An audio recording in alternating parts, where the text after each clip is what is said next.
Always nice to start with a round of applause. Welcome, Absolutely. welcome, welcome. Hello, everybody out there in Radioland. My name is Martin McKenna, and I am Neil Farmand. How you doing, everybody? Welcome. welcome. And we're delighted to be on the Stream Alive Unmute Yourself show. And today we're going to be talking a little bit about going live on LinkedIn and a new training course that myself and Neil have put together, because going live on LinkedIn is quite easy, but it's not particularly obvious. But before we sort of go into that, we ought to just give a little bit of an introduction to myself and to Neil, because you may not know us. We're normally live streaming in environments where most people actually know us because we do lots of live streaming, but today it's a little bit different. So why would you bother listening to me talk about going live on LinkedIn? Why would you? So, so let me give you a little bit of background. Both myself and Neil come from an IT corporate background. Been in IT for a long, long time. So I guess we align with lots of people out there on LinkedIn. I also built up a face-to-face events business, totally using LinkedIn, so no other marketing costs, which was great. So I was able to operate on fairly low margins because LinkedIn's free to advertise on effectively. And the whole business went really, really well using just LinkedIn for all of my communications and promotions, etc., etc. And I would have 300 people in a room on a day and 12 to 15 sponsors and 2 events per annum, and it worked really, really well until COVID appeared. And when COVID appeared, my events business disappeared. So I moved over into live streaming, and Neil is going to tell you his Yes. story. Yes. So, like Martin, 35 years in the IT corporate industry as a network performance consultant, and decided after that time, I've always had an interest in workflows regarding audio and video. And after that period of time, after 35 years, I decided I'd like to start doing more work with people online doing video production, audio, and so on. So I decided to start my own little sort of business helping people look better on camera with video production, whether it be YouTube, all kinds of different things. So Martin and I met using Ecamm Live, and we've decided, as he said, to create this course. So I had a YouTube channel now for about sort of 6 or 7 years. And over the time, I've practiced and done various different things with cameras and audio and worked out how to do better on YouTube myself, and it's a big learning curve. And here we are. So we now are building up this course, and we've basically been doing live streaming now for over a year and a half, and we've had a number of different tutorial videos on our YouTube channels, respectively, for Ecamm and various other things. So you can check out our YouTube channels there to show what we've been doing over the last few years. Yeah, and we're live every single week, at least once a week, and quite often 2 or 3 times a week on both LinkedIn and on YouTube. But why video? What makes video so compelling? We do know that at this moment in time, LinkedIn are totally into video. They're absolutely loving it. And some of the facts and figures that you're seeing here are absolutely just the reason why they're jumping in on the whole video thing. So you can, with video, really hit people with a double whammy. So I can be talking on different facts and figures going on here whilst people are watching the video. But we can see from those engagement factors of static versus video that the video posts are way, way, way more noticeable and more engaging than just static posts. So I'd go as far as to say static posts are pretty much a thing of the past, or at least you just want to mix them liberally, but mainly concentrate on video. And I can honestly say that I really wish I'd had video when I was doing my events business, because I'd have been on there straight away interviewing all of my guests that were coming up on the event and giving people a sneak peek of who was coming through, and that would have worked really, really well. Just for encouraging people to come along to the event because they'll have got a sneak peek of everything. So with that, we want to go on to a little bit of a Streamer Live questions for the audience. So if you haven't used Streamer Live before, what you can do is just type into the comments, whether you're watching on LinkedIn or whether you're watching on YouTube or any other platform, you can type into the comments with one word what it is that you do. So we want to know whether you are maybe a solo entrepreneur, or whether you're a trainer or a teacher or a thought leader or a sales professional. Whatever it is you do, type that into the comments and it will pop up on the screen for us. As you see right here. Here. And see, it's all happening. On my side. It's all happening. There we go. So we've got entrepreneur, we've got production, marketing. Wow, they're all coming in. So we got as well SaaS, right? So what we've been able to do, of IT industry. Yeah, for those who've not seen Streamer Live before, what it's doing is it's visualizing all of those comments coming in for us, and we've been able to colour match that with our corporate background and style for this forthcoming course. So it's great to see that we've got a good selection of different people coming through for us, because that's what we're exactly expecting to see. So a bit later on we'll talk about who the course is for, but before we get to who the course is for, let's ask the next question, Neil. Yes, let's move on. Oops, there we go. So the next question is, how long have you had a LinkedIn account? So we'll wait and see what the answers are to how long have you had a LinkedIn account. But I can tell you, because I went and had a look, it's a bit of a faff to find out where it is, but I had to Google it first. But I've had a LinkedIn account for 17 years. And I think I was fairly early on in the whole LinkedIn Live, LinkedIn type of business. 15 years plus. Let's see what else is coming in, because I can see some of the comments coming in. And it looks like we've got quite a few people with different levels of LinkedIn experience. And I see Saeed's comments come in here. He's very specific. He said 11 years this May. See, I didn't go into that much detail.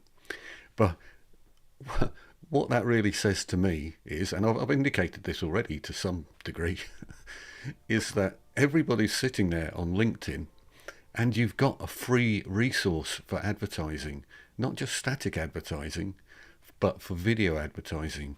And if you go on LinkedIn Live, you can also create yourself a whole bunch of material that you can repurpose and then cut into little slithers of mini advertisements for yourself on LinkedIn. And it really is totally free. So think about that, everybody. If you've been on LinkedIn for 15 years, are you using it to your advantage?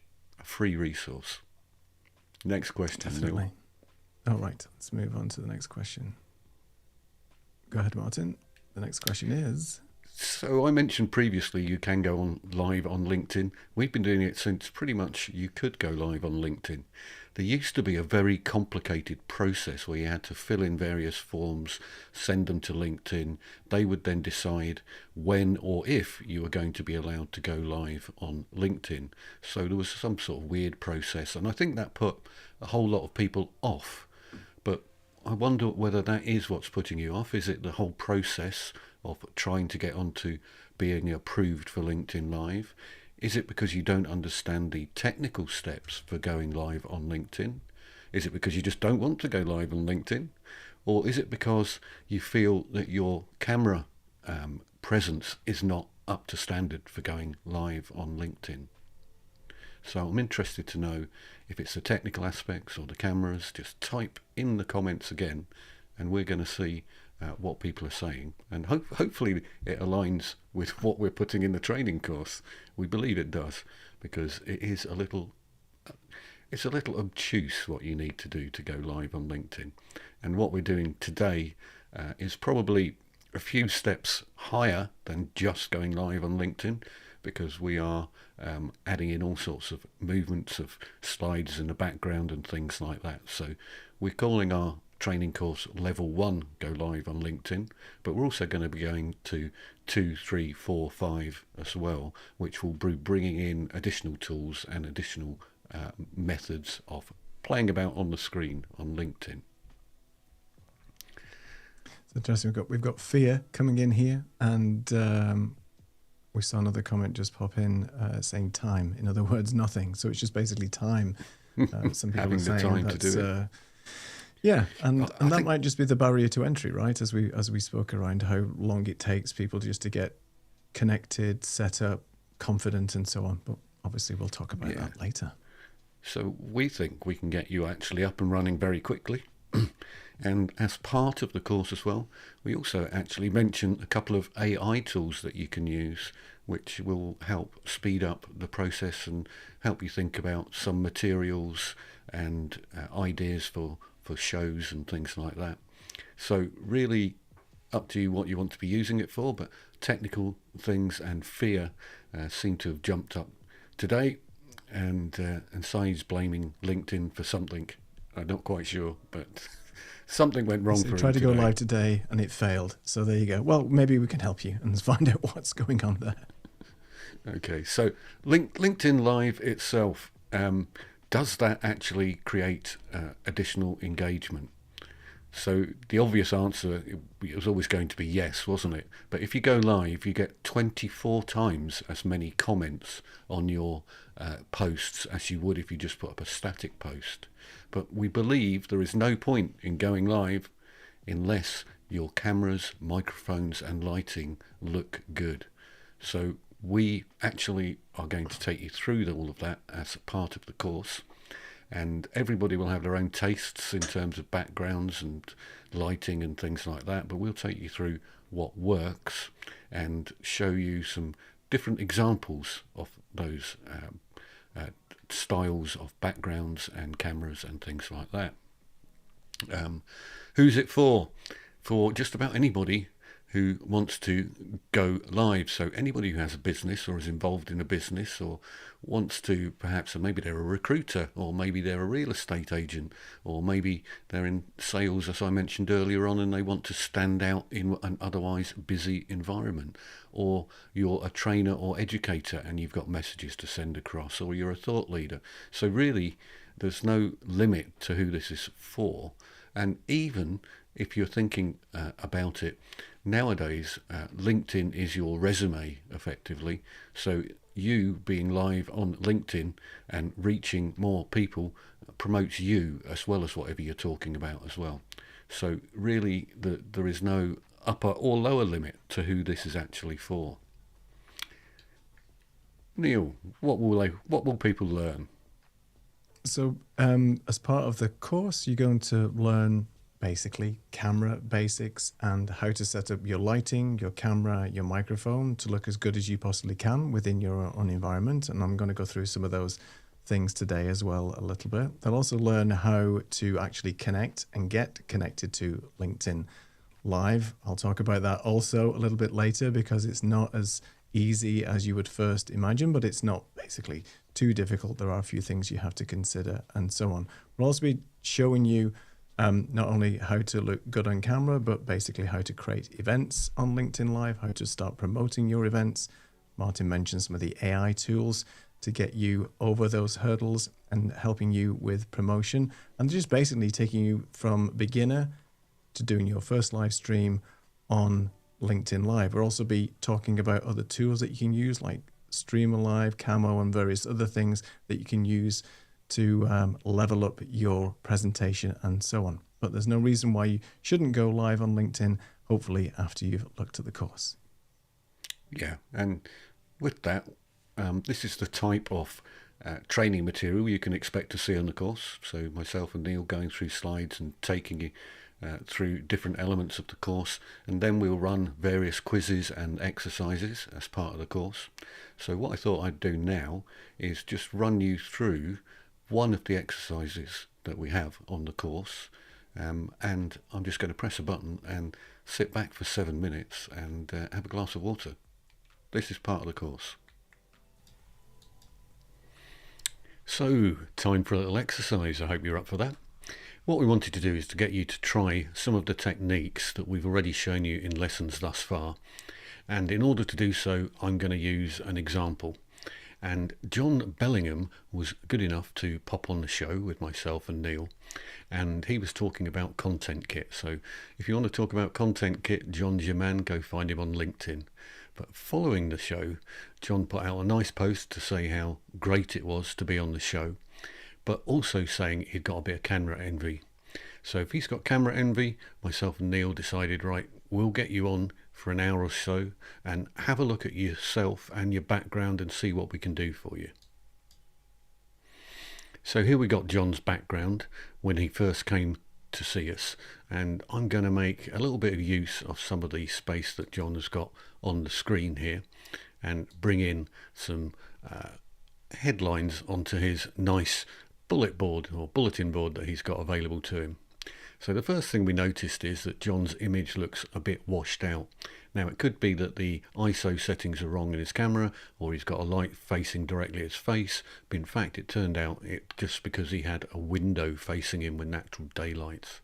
So we had to sort that out for him. Then we had the rule of thirds, and it was immediately apparent as soon as we saw John that actually he's sitting way too low in the frame. So if I bring on that rule of thirds image, we can see his head should be somewhere within the circle and he's miles off. So we needed to get him to raise his chair or lower his camera to get his camera such that it was at eye level with him and he's sitting much higher in the frame. The other thing that John said to us was, how come it looks like you're looking directly at me? And that's purely because our cameras are all at eye level. John's was sitting on the top of his laptop, so he was always going to be looking down at it. The other thing that jumped out straight away to us, a number of distractions in the background. The first of which, John seemed to be balancing a picture on his head. He also seemed to be doing a bit of an impression of a Greek god because he was trying to hold the world on his shoulder there. So that globe sort of sat for me like Atlas doing his thing with the world on his shoulder. Then he had a vase or vase sitting to one side of him, and that just kind of looked odd. It was at a very funny level and again appeared to be balancing on his shoulder, and what turns out to be a pineapple ornament growing out of his neck as well. So all of those had to go. And finally, the pictures, for me with my OCD, weren't totally aligned. Perfectly spaced, but not properly aligned, which tends to make me think his camera was maybe slightly wonky as well. So you might want to check your camera is level. Good things about the background. We noticed this big plant. A plant is a great thing to put one of those backlights that Neil talks about behind. So we'll add a backlight for John in a minute or two. We then got this little chair in the corner with a couple of pops of colour. I felt that looked quite nice as well. And finally, we've actually got a table sitting behind John. And now it's running straight across the wall at the moment. I don't think we want to do that. It's kind of hidden. So we're going to actually get him to move that and move his camera so that it's pointing slightly into the corner of the room. And we'll come to why we want to do that in a second. The next thing I noticed was there was very little separation between John and his background. The background was a similar colour to John's skin complexion and his shirt. So that is a problem, but we also wanted to add in a light at 45 degrees and sit that behind John, pointing slightly at his background to give some separation. Finally, we wanted to add some depth of field, and in order to do that, we actually got John to move his camera around and point it slightly towards the corner of the room. So we can immediately see we've now got a table at a slight angle, we've got the chair in the corner, and we've got a light behind the plant, and it's all looking much better in terms of layout. Now, rule of thirds applying again. John's nearly got it right, but not quite. So he's not really sitting very central in that image. He wants to shift over a little bit. So John did a lot of playing about to try and get things in the right place. So this is the next version. So here we can see it started to look better. He's also got a different coloured shirt on here as well, which contrasts much better with the background. And he's added in a couple of lights and jazzed them up a little bit. So it's starting to look a lot better. He's also right in the middle of the screen, bang in the screen, but I think his head needs to be a little bit larger in this image. I also note he's got a microphone and he's tilted it away from him slightly. We did that to get rid of pulsives on the actual, when John was speaking, it was a bit so by tilting the microphone away, it looked a lot better. And now look at that for a final image. John's looking 10 times better. The only thing I would say is maybe his camera's a little bit bright on the final image, but he's chosen to change his colours slightly on those colour changing lamps, and it's looking really good. He's gone for a slightly bluer colour behind the tree or the plant, and it shows up the plant a little bit more, and a little bit more orange in the background behind his shoulder there, which contrasts nicely with the sort of pops of colour on the chair.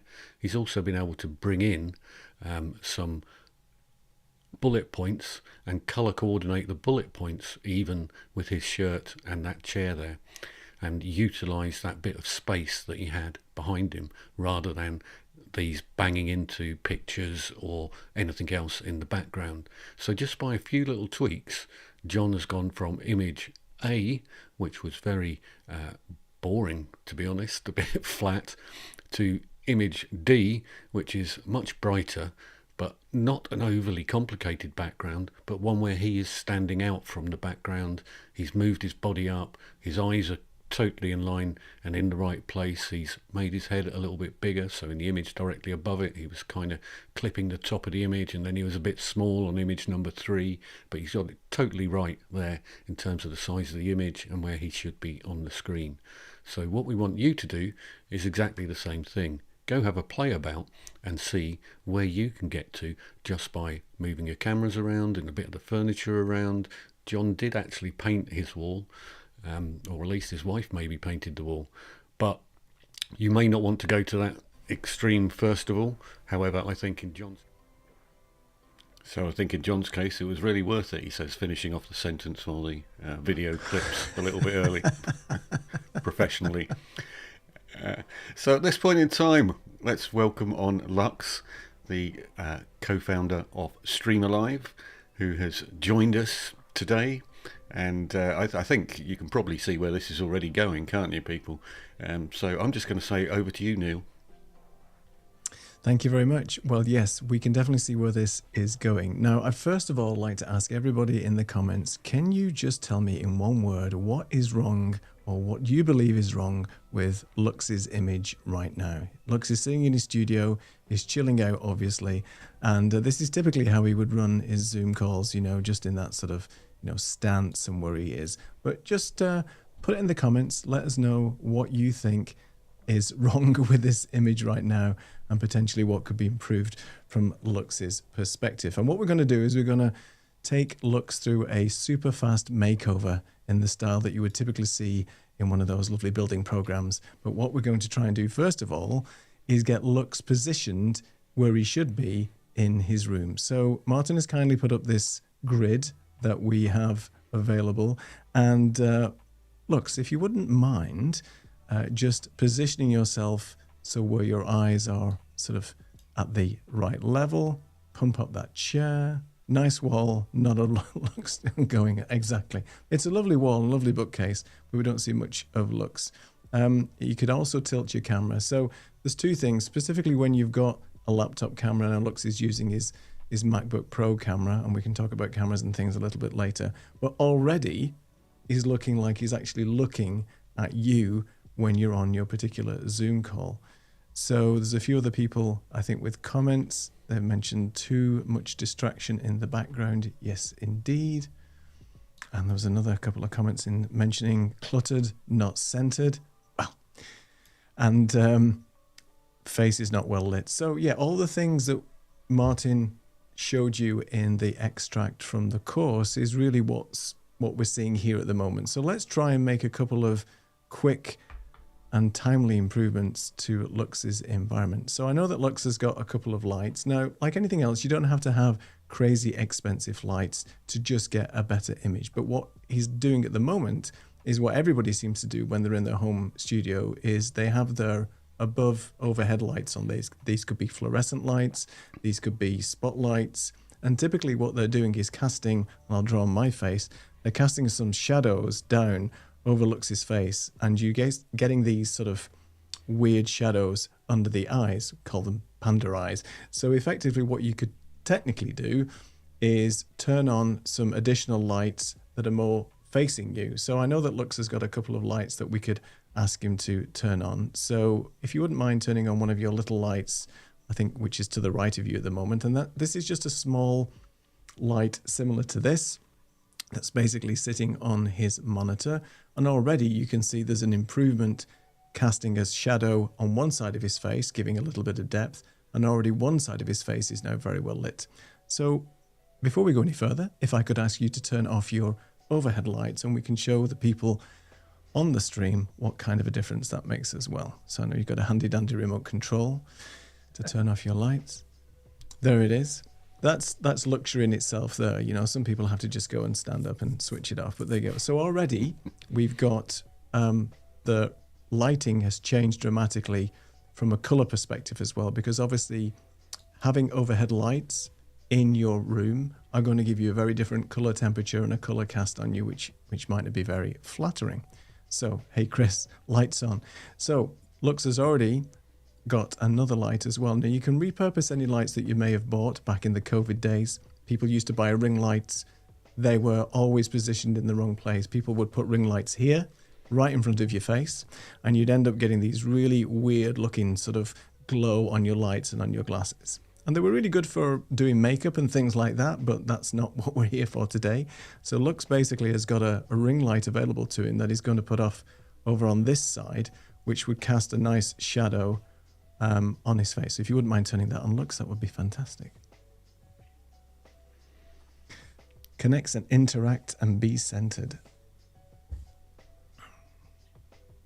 So Lux has turned on the second light.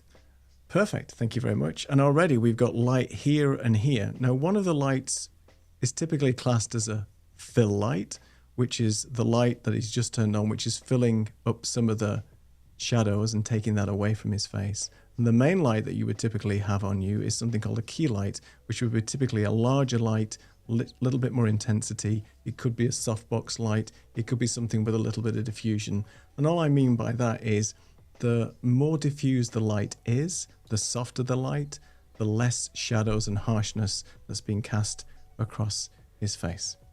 And so already we've got the lights on there. Now, obviously, Lux in his background has got some pictures that we recently found out are stuck to the wall. So what we would typically recommend is that those photographs, either you could put a protective or non-reflective coating on them, which would stop the lights being reflected, or you could even move the lights away. Today, we don't have to worry about that, but that's just common practice whereby if you've got anything that's reflective in your background, either remove it, put some sort of cover over it, just so it's not distracting to the audience.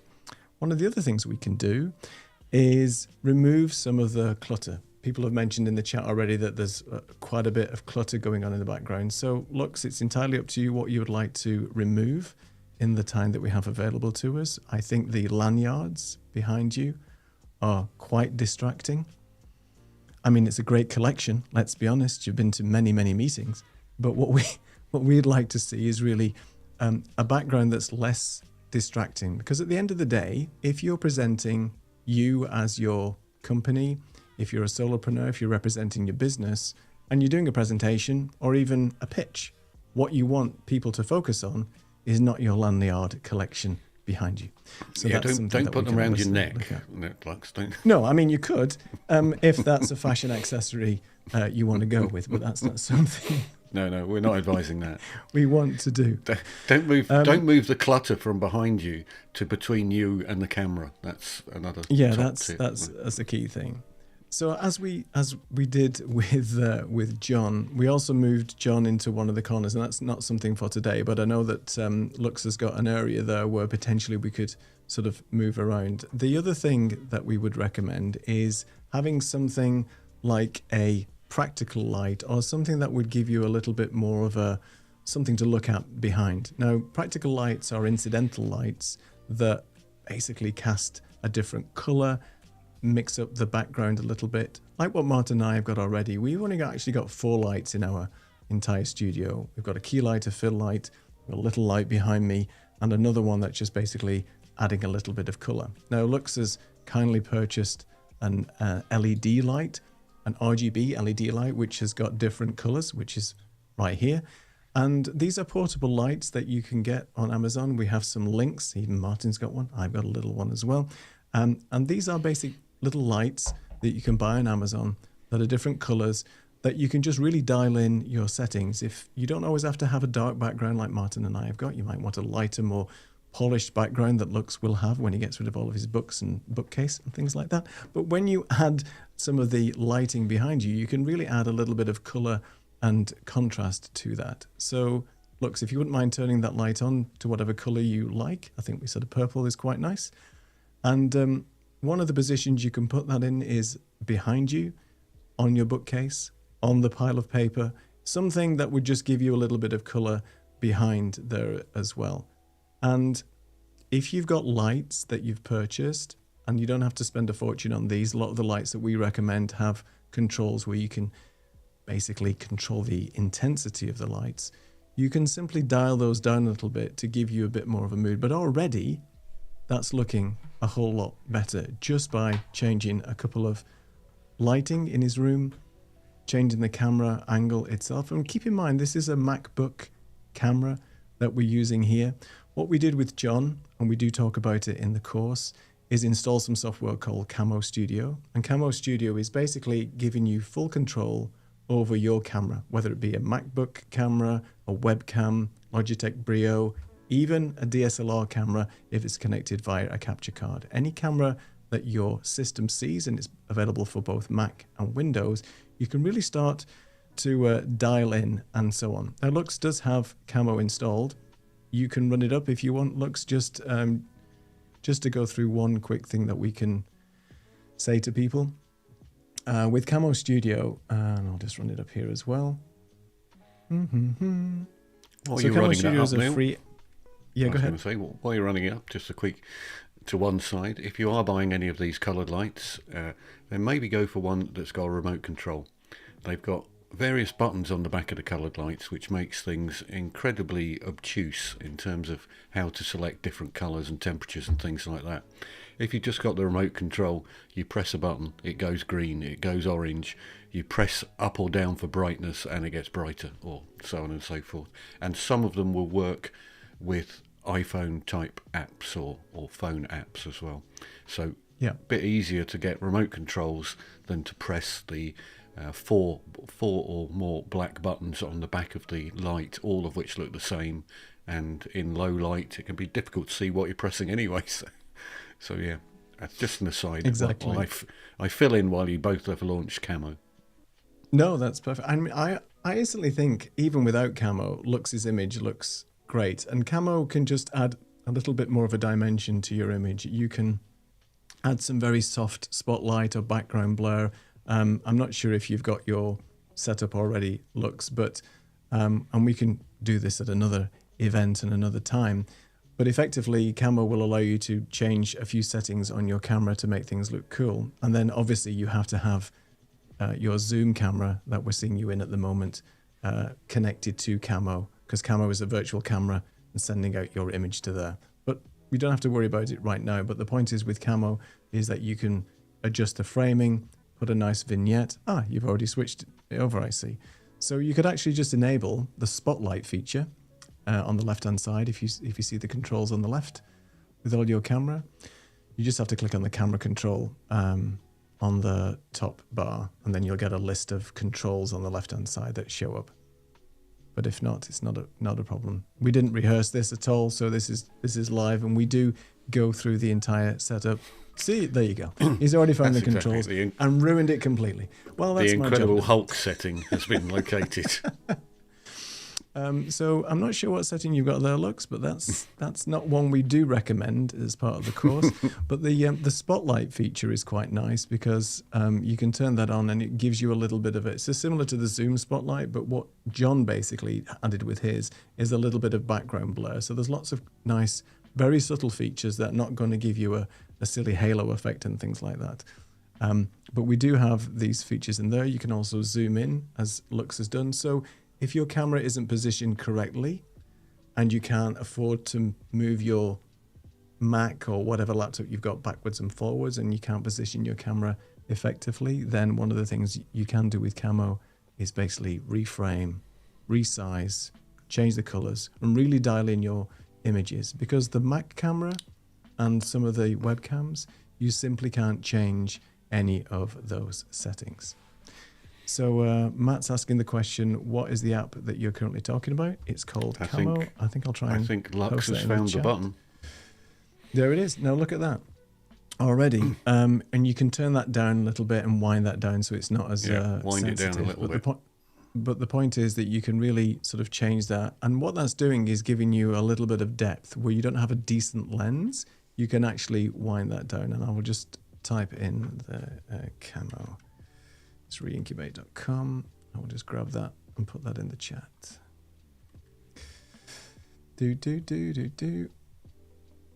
So we'll have a list of these in the chat as well, but let's just reincubate.com. Just make sure we've got that.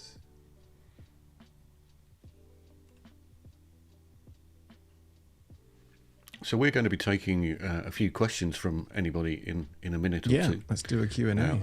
After we ask another question of everybody in the audience, but we'll do a Q&A in a minute, and then we'll bring Lux back on again, and probably bring him back with Neil, I think, next week to do, maybe version 2 of Studio Makeover. We'll have a chat. But Definitely. for the moment, we're gonna let Lux go and clean up a bit, move around, play with camo, and come back in a few minutes, totally different. But we just wanted to ask a question first. So see you in a minute, Lux. Thank you very much. All right. So yes, our next question is one thing you could improve in your studio. So now you've seen some of the things that you can improve just by moving stuff around, changing lighting, even shifting the camera around. And Sai did have a very good point. Cleaning your camera lens can make a huge difference. Yes, especially if it's a laptop where you've got, greasy thumbs and stuff over there. Lux is saying clean up his room. Okay, that's one thing, definitely. That goes without saying, considering we've just seen that Lux and now he's cleaning his lens, I can see in Zoom. But there's many things I think that people can do with regards to that positioning of my desk. See, that's another good one, because we spend a lot of time in front of the camera, especially on Zoom calls and things like that. We're living in a world now where we're all connected virtually, and Zoom and Teams and LinkedIn and all these types of systems really are promoting us to sit in front of the camera more and do more pieces to camera and presentations. Getting your desk sorted out, clutter on your desk, positioning of the desk, and making you feel like you actually want to go in and present is really important as well. I know Martin and I have spent quite a bit of time getting our studio environments the way that we want them, where we can just come in, we can start recording, we can start going live and so on. Now, not everybody has that luxury of being able to have a separate room to be able to do their thing. But for the majority of people, just by making some incremental changes and having a nice sort of blurry background using some great software like Camo allows us to sort of dial in those settings and make things look good. I think Lux's environment looks really cool now. And we did that in what, 5-10 minutes? Pretty good. We did. So Matt's somebody's saying he's seeing not our comments. seeing our comments. Okay. So maybe need to. Matt's on LinkedIn, Neil. So maybe we need to drop in a response on LinkedIn. So I think that's why you're not seeing it, Matt. But I'll. I'll type it in somewhere. I'll just I'll put a lower third up or something. If not, we can add that comment in later on LinkedIn. Yeah, I'll make a note of you, Matt, and I'll connect to you on LinkedIn and send you the link. Yeah. How about that? The power of LinkedIn. See, we're building connections already, which is what it's all about. And Saeed would move his desk, but his OCD's not going to let him do that. He needs symmetry in his life. So each to their own. So yes. From this perspective, what we're going to do next is, and thank you for your responses, everybody, we're going to go into a little session where Neil's going to talk more about the technical elements of going live on LinkedIn. So really, in summary, before you go live on LinkedIn, we think your cameras and your sound and your background and your lighting should be good, because you're representing yourself, you're representing the company. So why wouldn't you, with a few tweaks, just try and look a lot better? We've got a kit list, which we're going to tell you about at the end, that basically is about $300 worth of cameras and lighting and things like that, which is entry level, but will have you looking really good. So that goes along with the training course, but you can go and get the kit list for free. But Neil, I'm going to get straight over to you, and we'll do some Q&A after your session, and you can do your technical bit. Thank you very much. It won't be too long. So as we mentioned, okay, so you're thinking about going live on LinkedIn. We've already shown how we can change a few things in Lux's environment, but let's just go back to basics a second. So what you need to do to start off and go live on LinkedIn is obviously you need to have a LinkedIn account. If you don't, then now's the time to get on board and get connected to LinkedIn. Now, there is criteria that you need. Martin mentioned it before. Back in the day, there used to be a form that you have to fill out and all that stuff. So now LinkedIn's requirement to just go live. You can still post video, you can still post text as soon as you've created your LinkedIn account. But to go live on LinkedIn, you have to have at least 150 followers. So those are people that are actually following you as a personal LinkedIn account or a brand account, company account. It doesn't really matter. The criteria is the same for everything. Now, Martin, when he created his brand account many years ago, there was no entry to get into doing live. He'd set up his account and started going live already. So that's changed as of today. Who knows what LinkedIn might do in the future? But right now you need a LinkedIn account, and that account needs to have at least 150 followers. And then obviously you need some camera and lights, and you don't need stuff to break the bank. We have in our kit list, as Martin said, a very entry-level camera. But as you've just seen with Lux's environment, he's just using his basic camera that he has on his laptop. Yes, it's a Mac laptop, but many laptops nowadays have decent cameras in them. You could even, if you wanted to, you could just use your phone to start off with, and using the Camo app can really dial in the settings of your phone. But we think having a separate camera or a camera that's already built in some respects is much easier. You might want to have your phone to sort of check things and do your email or whatever you might be doing. So it's not always tying up your phone unnecessarily. Lights can be as cheap as anything now. In order to get, a decent looking lighting, you don't have to have a big lighting setup. As you saw, Lux has got a tiny little light on one side and just a repurposed ring light on the other. So again, things that don't have to break the bank. In our kit list, we also show you that. Microphones. I'm using this microphone. Martin has the same one. We recommend this microphone, which is the Elgato Wave Neo. It's a $60, $70 microphone. It's USB. It's plug and play. It comes with free software. In the course, we tell you how to set it up. It actually sounds really good for a microphone of that quality. It even has a mute button and a little red light on it to tell you that you're muted, which is useful because I often go muted without knowing what I'm doing. Also, you need software. Now, LinkedIn is a great platform for posting and everything else, but for whatever reason, it doesn't allow you to directly go live using the LinkedIn web UI. So unlike Facebook and YouTube, where you can go live on their platforms just by using your camera that's connected to your system, LinkedIn Live requires something called an encoder. It's nothing scary. It's just a simple piece of software that basically takes your camera and your microphone input and then connects it to LinkedIn and then allows you to stream. So basically, this is what you would have set up as normal. You'd have your little microphone here. You'd have your OBSBot Meet camera is what we're recommending for that. And then you would load some software called Restream Studio. We're actually using Restream right now to actually go live. And Restream Studio is that encoder that you need. The advantages of Restream Studio is the fact that you can connect your LinkedIn personal or brand channel to to Restream. And then you can simply create your event, schedule your events, as many as you want, or you can go direct live to LinkedIn just by clicking this little button here. The beauty as well of Restream is the fact that it's a multi-stream software, which means if you have multiple channels and you want to not only go live to LinkedIn, but you want to go live to YouTube, you can do that as well. So Restream Studio is a very simple platform to allow you to take in your camera, microphone, and the way that you look right now, connect it to your LinkedIn personal or brand profile and stream directly. And you'll need something like this in order to connect to LinkedIn. There are other softwares out there. We've tested a few. I personally like Restream because it's pretty simple to use.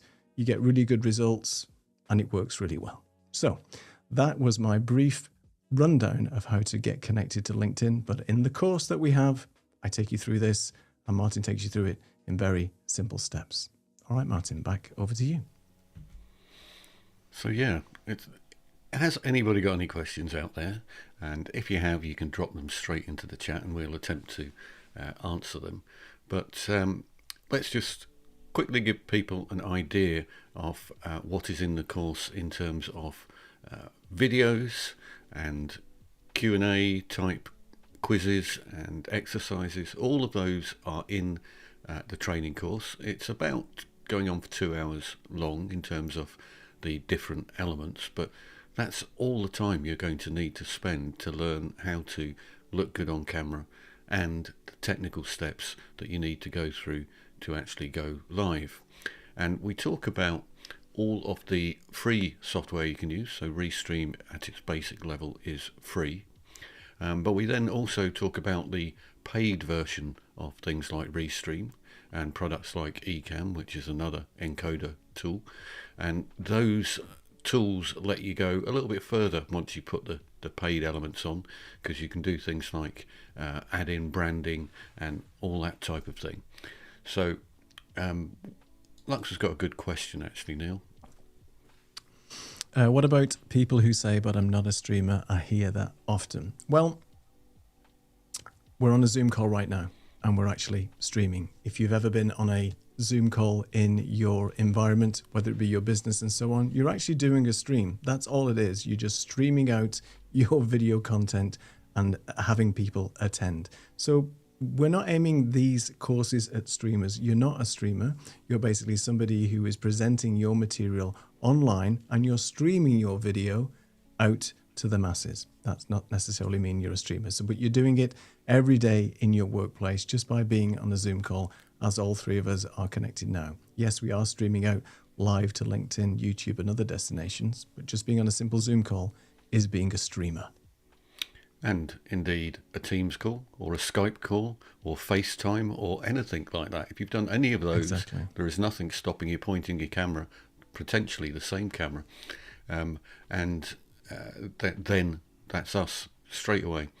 And Lux is saying, you were telling us off camera that you had a friend who'd recently been to the global Canva event that was Indeed. going on. Yeah, so Canva Day was in LA, and that even rhymes. I think it was last week, and it's just a one-day event. So similar to what Adobe put on with their Adobe sessions, Canva obviously is big in the marketplace. And what was really interesting is that there was a LinkedIn booth there, and LinkedIn were really present because obviously they are really hot right now on content creation. And basically, LinkedIn said to my colleague, all we're pushing right now on LinkedIn is video. Posting videos, live streaming videos, video. That's the main focus for 2025. Yes, they're, again, wanting you to be interactive, commenting on other people's posts and things like that, but they really are pushing video as the main mantra for 2025.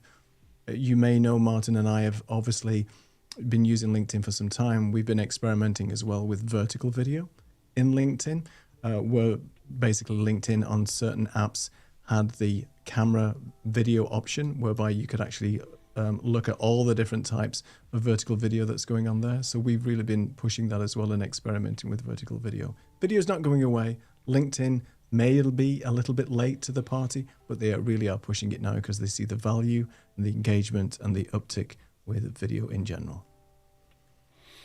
So question. One for you, Martin. Question for Royce. And that is a question for me. I do quite a lot of green screen, and one of the main things that people will tell you straight away is that you need lots of lights with green screen. It's not true. You can pretty much use the same lighting setup that you have, that we have going on here at the moment. One thing I would recommend with green screen is making sure your green screen itself is well lit, so a light behind you pointing at the green screen. Then one above you, probably level with the back of your chair, coming down at 45 degrees. what we call a hair light. That will give you separation between you and whatever is on your green screen. So providing you got those two and a key light, you'll be good on green screen. The other things though, which are not so obvious on green screen, people have a tendency to just go and pick up a still image of an office and then put it behind them. Now, that really is not going to look very good. It's an instantaneously fake, because what you want to get is the slight bokeh effect.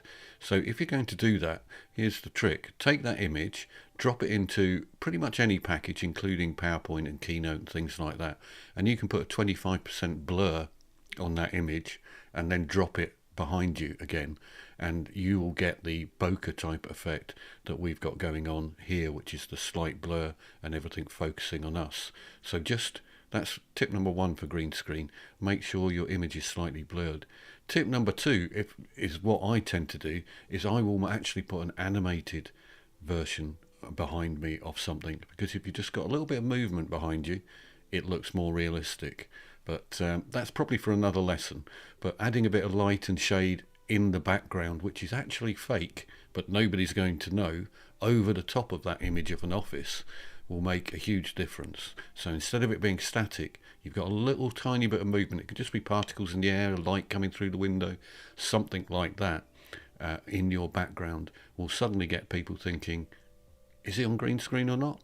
And we could go back to something myself and Neil did, where Neil is in Portugal and I'm in Edinburgh, and we did a live on LinkedIn where everybody thought we were sitting next to one another, because we'd faked the background, but I was on green screen sitting in Edinburgh looking like I was sitting next to Neil.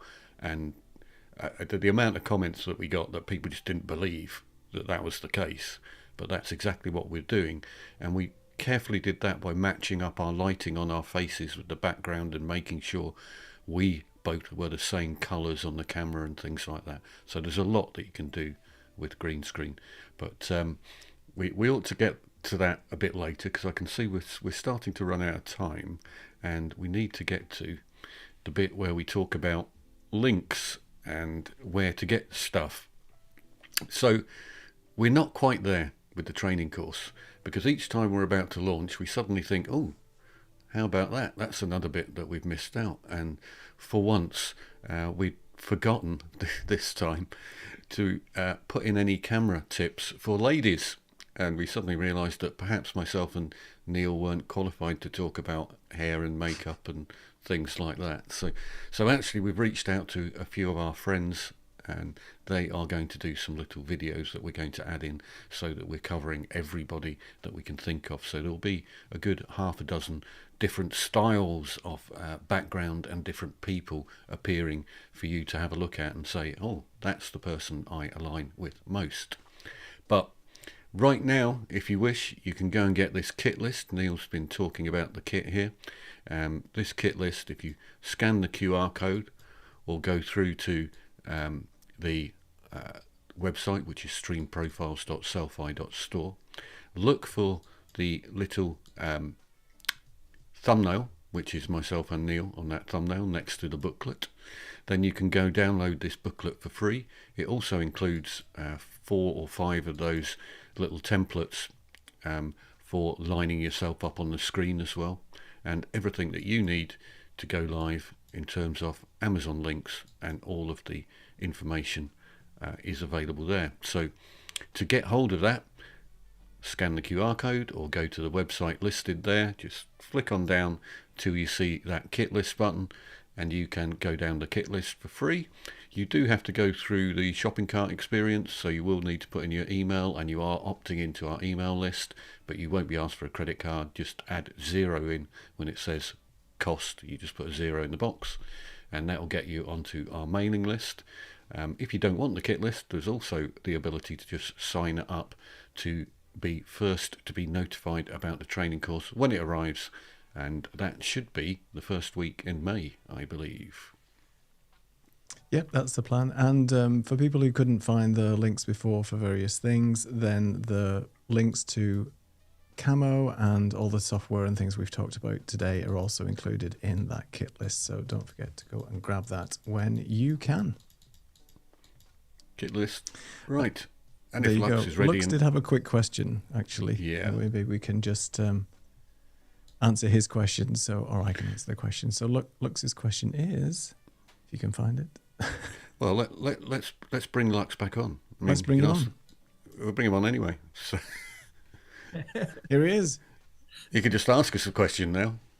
Can I ask you a question? Yes. So you had that template, and I put my face right in the middle, and I was just fidgeting as you were speaking. And do I always have to be in the middle, or can one move to the side like this? Is that Yeah, just talk about absolutely, you that? can. I mean, if, for instance, you can move to the side, and we do that. Myself and Neil have got some called live motion feature, which will shift us to one side, and we'd typically do that when we were dropping in some bullet points or something similar to one side of us, and then we would maybe shift back again, and we can do that Yeah. either using positioning on the screen within one of the tools, or you Yeah. can have what we call a PTZ camera, and the PTZ camera is pan, tilt, and zoom, and will follow you around the room, so you could actually move.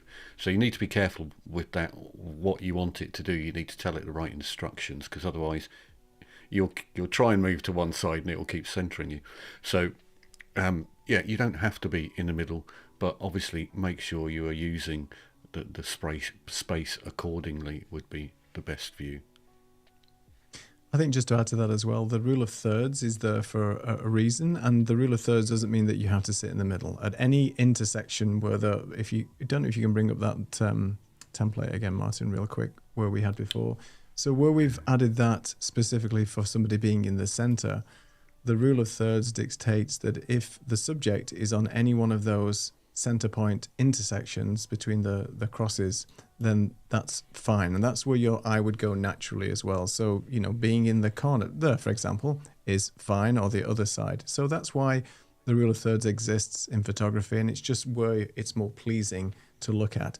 And as Martin said, if you've got now stuff that you want to talk about and, bullet points coming up on the left-hand side, then there's nothing stopping you now in that position to bring up some nice overlays to reinforce your message. It's just a more natural thing if you're looking in the center, specifically when you're doing sort of a talking head type shot. But those are the rules just to look for. Fantastic.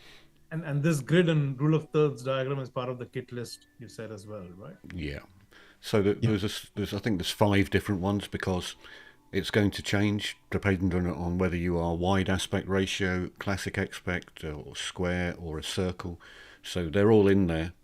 The one of the ones with a circle, people quite often appear in a circle while they're on a PowerPoint or something like that, and there's a tendency for them to suddenly have their head like this in the circle, which just looks ridiculous. So you need the rule of thirds, even if you're in a circle as well. You don't really want to be a giant circle with a couple of eyes in it, so you want your shoulders in there. And the rule of thirds also, if you notice, it's bringing in our sort of hands and things just at the bottom of the screen, so a lot of people do have the tendency to be dropped down, but it's much better to just have your shoulders and like just at the top of your chest trunk area on the screen. It's just a lot more natural. And if you are moving your hands about, which especially if you're an Italian, you're going to be doing that. So yeah, those sort of things make a big difference. So yeah, mamma mia. Yeah, just gesture all the time, exactly. Gesture. Yeah, just like The Godfather. So we know we're coming to the end of the time, and it's been lovely to be here. But Lux, I think you've got a couple of announcements about things which are up and coming. Yes, sir. Thank you, first of all. This was a fantastic session. And I have to tell you something. Something changed between when you told me about the lights and the basic things I need to get ready for today's session and now. And what that is I had a LinkedIn Live session scheduled for next week. We're doing these sessions every week, right? But we had a gap next week. And in a moment of foolishness a couple of weeks ago, I said, I'll fill in that gap. And then I said, no, I don't know what I was thinking. Hide that event. And then yesterday, after, you told me what kind of stuff is possible just with a simple light and that $20 light that you made Jeff Bezos richer by. It's just amazing. So I actually went back to the team and said, hey, I'll actually do that session next week. So I'm doing a session next week on LinkedIn Live, which will be my first solo session on LinkedIn Live, and thank you for helping Cool. me do that. You're more than welcome. And something you said is very, very powerful, which is that if you're on Zoom or on Teams or Google Meet, you're already live, you're already streaming. It's just that you have this mental block about YouTube and Twitch and LinkedIn being these streaming platforms, but it's exactly the same as, I mean, right now we're on Zoom and that's going out to LinkedIn Live, right? It makes it much easier. So folks, a lot of interesting sessions like this every week. I'm again, just quick introduction. I'm a co-founder at Stream Alive, and we love hosting sessions like these where we educate, entertain, and get the audience into the conversation as well. So like I said, I'm going to be doing one next week, and then after that, every week we have a lot of other interesting sessions, one on the art of prompting, one on systems thinking, something on storytelling for businesses, and hopefully we'll have Neil and Martin again after they've launched the course in May, coming back to tell us a few more tips as well. But follow these, sign up for our newsletter if you haven't already. Best way to sign up for the events is go to streamalive.com, and there's a community tab on the top right, and that links directly to all our upcoming events, and hope to see you in future events as well. Thank you for joining us, everyone. Martin, Neil, thanks a bunch. I think we're just gonna go to the outro because we're 3 minutes over, and that's quite good by our standards. So cheerio from Edinburgh, everybody. Cheerio from Portugal, and thank you very much, Lux, for the opportunity to be here today. Thank you, Ian. And see you next time, folks.